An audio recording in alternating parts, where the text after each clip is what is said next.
또 인자됨으로 말미암아 심판하는 권한을 주셨느니라. 인자됨을 인하여 심판하는 권세를 줬습니다. 인자됨은 뭐죠? 우리를 구원하기 위하여 우리의 자리에 내려온 것이죠.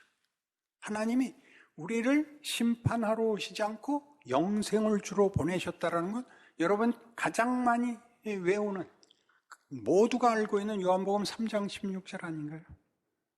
하나님이 세상을 이처럼 사랑하사 독생자를 주셨으니 이는 저를 믿는 자마다 멸망치 않고 영생을 얻게 하려 하심이라. 그리고 금방 뒤이어 나와요. 그 아들을 세상에 보내신 것은 세상을 심판하려 하심이 아니요 저로 말미암아 세상이 구원을 얻게 함이로라. 그니 인자됨은 우리를 불쌍히 여기시고 하나님의 창조와 사랑을 완성하시려는 하나님의 구원의 손길로 오신 것을 인하여 심판의 권세를, 만민을 다스리는 권세를 가집니다. 그러니까 이 권세에는 벌을 주기 위한 의도는 거의 없습니다. 꾸중을 위해서 언급을 하시는 한이 있어도 심판과 저주라는 것은, 정죄라는 것은 여기는 훨씬 다음 가치이고, 가장 우선하는 것은 어떻게 해서든지 살려내고 구원을 얻고 사망에서 생명으로 옮겨 생명이 꽃피게 하고 열매 맺게 하는 일을 우리에게 허락하시는 겁니다.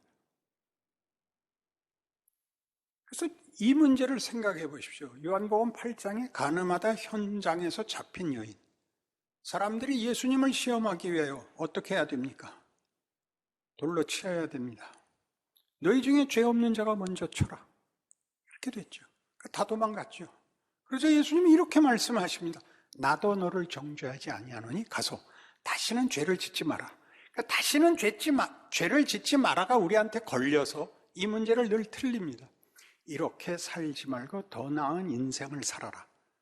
예수님이 그를 정죄하지 않는 이유는 또 한 번의 기회를 주는 정도가 아니라 이제 살려낼 것입니다. 사망에서 생명으로 우리의 인생과 운명을 바꿀 것입니다. 기회를 주실 것입니다.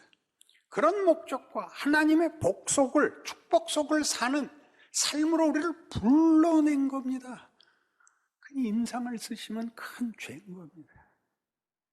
여기를 못 넘어오고 있으니까 자기 확인이, 정죄를 해야 자기 확인이 된단 말이죠.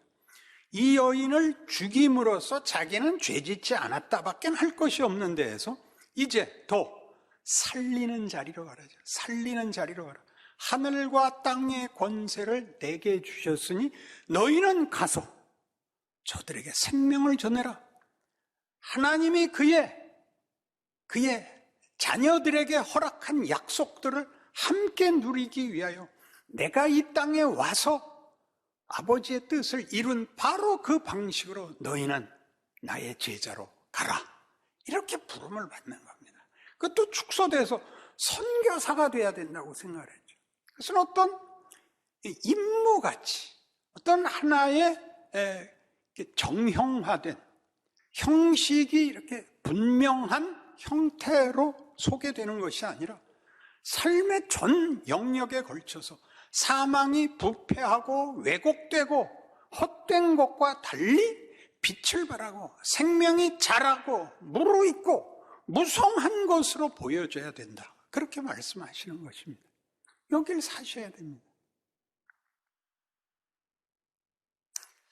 인상을 쓰는 이유는 무엇입니까?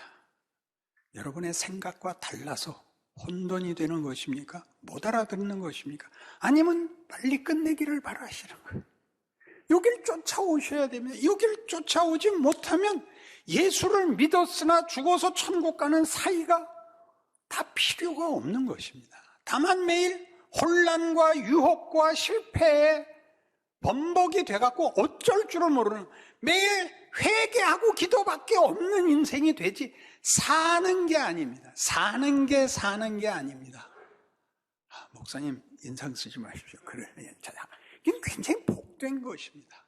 근데 여기를 웃으면서 해보니까 약 먹은 사람 취급을 받더라고요. 현실도 모르고 공중에 붕 떠서 지가 천사인 줄 아나 봐. 아니요, 그렇지 않습니다. 모든 고난이, 모든 반대와 우리가 받는 어떤 박해와 오해들이, 내가 누리는 수치, 고통들이 다 위대합니다. 모든 예술이 그렇듯이 그것은 우리의 한계를 깹니다. 우리의 어떤 한계, 이 정도로 만족하려는 타협을, 비겁함을, 외면을 깹니다. 거길 도전에 들어오죠. 너 제대로 하루를 살아. 하루는 24시간이야. 하루마다 내일 일로 미루지 마. 오늘을 살라고요. 지금을 살라고요. 하루하루가 기회이고 도전인데 답을 안 하고 있잖아요. 이 기도를 하라는 거죠. 이 기도를